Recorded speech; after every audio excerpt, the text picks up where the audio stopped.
You know, have you seen that Painkiller show on Netflix? I watched some of it. Yeah. Fucking what they did to this country is so crazy. Oh, I know. They're advertising it. Hey, this is the best drug since whatever, and this will keep you, keep you moving every day and give you a healthy lifestyle. Meanwhile, they didn't tell you that they're opiates and they're addictive and that they could kill you. Yeah. Yeah. The one to start and the one to stay with. What was the slogan that they used, Jamie? Do you remember? We talked to Peter Berg, who made that show. Mm-hmm. And, he had to do a lot of research on the Sackler family and what they did and how they engineered this and how they knew that. People weren't just taking painkillers back then. It wasn't a normal thing. Right. When I was a kid, we talked about this. When I was a kid, for someone to take heroin was crazy. When you found out someone was taking heroin, you're like, Jesus Christ, Mike's taking heroin?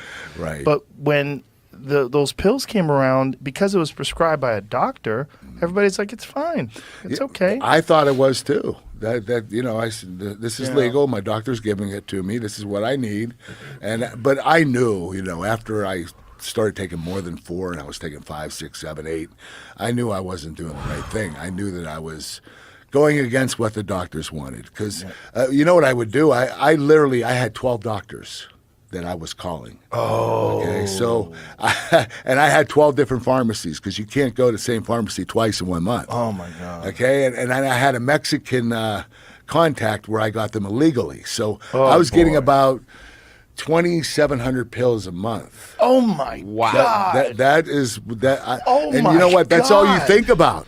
That's all you think about is how you're going to get your drug the next time. So I have this calendar, and every day it tells me which doctor to contact or contact your Mexican contact down in Mexico. So I have all these things set up so that I can get what I need, and it takes over your life. You no longer live in your life. Your marriage is, you're not worried about your marriage, your kids, your job, nothing. You're just worried about how you're going to get the drugs. God. So crazy. And it's so crazy that this didn't exist. This didn't exist in America till, a couple decades ago? Yeah. When it started? Yeah. Now, who's the people that... The Sackler family. Okay, are they affiliated with Purdue or... Yes. Okay. Purdue Pharma. Yeah.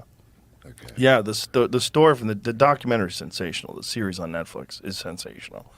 And it just shows how fucking evil those people were. I wonder if they actually knew the dangers that were involved when they first started. It seems like they knew. They did? It seems like they knew a lot. They absolutely knew it was addictive. That's why the FDA wouldn't approve it. And then they took this guy. There was one guy from the FDA that approved it. And this guy would not approve it. He was like, this is heroin. Like, we're not going to approve this. Right. And then they took this guy and they took him to a fucking hotel. And they had him in a hotel for 2 days. I don't know what they did. Like, no one knows what they did in this hotel for 2 days. But after the 2 days, he came out, and instead of saying it's non-addictive, for the first time ever, they said it is believed to not be addictive. Wow. They What said is the like opposite. somebody said it. Yeah. Like somebody believes it. Do you believe it? like Yeah, I don't believing think it's addictive. Okay, it's believed to not be addictive. I mean, to use that sort of terminology, you just need one person. Yeah, or to say someone. that, yeah. Just approval from one person. For one of the most dangerous drugs that this country's ever experienced. I mean, It is the most dangerous drug. Yeah. You look at the amount of people that have died from it. I mean, somewhere, the opiate overdoses in America are somewhere in the neighborhood of 100,000 a year. That's which is ridiculous. so crazy. So in 10 years, 1 million people die from this stuff. Wow. And who knows how many people committed suicide, who knows how many people died from car accidents, how many lives and families were wrecked. Yeah, the painkillers being affiliated with that too. Yeah. Yes. Yeah. So many, and it's just insane. It's insane how much power money has, and that a pharmaceutical company could influence people in that way. And in this documentary, they show, in the docuseries rather, they show how they did it. And it's scary because a lot of those doctors, when they're younger or whatever, they're like, I want to help people. I want to make people feel better. I want to help humans. And then they're in the business a little bit, and they realize, well, if you want a vacation or if you want a yacht, if you wanted this, you got to play the game. Yep. Also, you have liability insurance. You also have medical school bills. You have, the cost of running your business. it becomes like every other. It becomes like the stock market. Yeah, It becomes like anything else where you're just thinking about numbers. You're not thinking about people, and it's not your responsibility. And the crazy thing is, then they would shame the people when there was a strategy they had to say, "Oh, you're a drug addict. It's not the pills aren't a problem. You're a drug addict. You're an addict." And the people be like, "Oh, I'm a drug addict." Like, no, they turn you into one. Everybody's a drug addict. If you give them 20 fucking pills a day, they all become drug. Every human being, human being, if you give them OxyContin all day, they will become that. Everybody has the ability to be addicted. Yeah. Oh, yeah. I believe everyone. That, I think everyone. I had a wisdom tooth taken out like a decade ago, and this doctor was so nice. He was like a cool, smart guy, and he's like, "I'm gonna send you home with these 12 Vicodin or whatever they were, and if you feel pain, take 1 or 2 of them. You'll be great."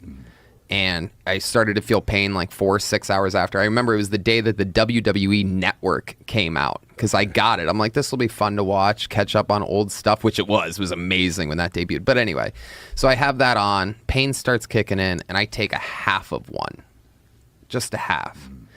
And 20 minutes later, I just start sweating and smiling like a super villain. I mean, I could not take the smile off of my face. I was just in glory. And immediately, I'm like, this is bad. And even though I had never been happier, like my body was just, it was like just an overall orgasm for the entire mind, body, all the way down to your toes. Your fingertips are sweating with excitement. And I went and I flushed those other 9.5 or 11.5 pills down the toilet. News, I knew you. immediately. I'm like, this is trouble. Good for you. I mean, even if I would have taken the whole one, I probably would have been, I could have changed my fucking entire life right then and there. Easy. Yeah. Well, they weren't around when I got my first knee surgery, but when I got my first knee surgery when I was in the hospital, they had me on a morphine drip, and I remember lying in that hospital bed feeling so good.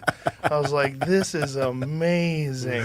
And I had a ACL reconstruction where they did the patella tendon graft, right? So, they cut your knee open, they take a slice of your patella tendon, and then they screw it in where your ACL used to be. And then they have you on this constant motion machine while you're in the hospital bed. Right. So this thing is extending your knee and closing now.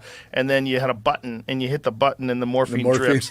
And I'm just lying in bed. I should have been in agony. And I'm like, No, wait a minute. There had to be a limitation to what you could. Yeah, pump, imagine. right? I don't know. I mean, we're talking 1993.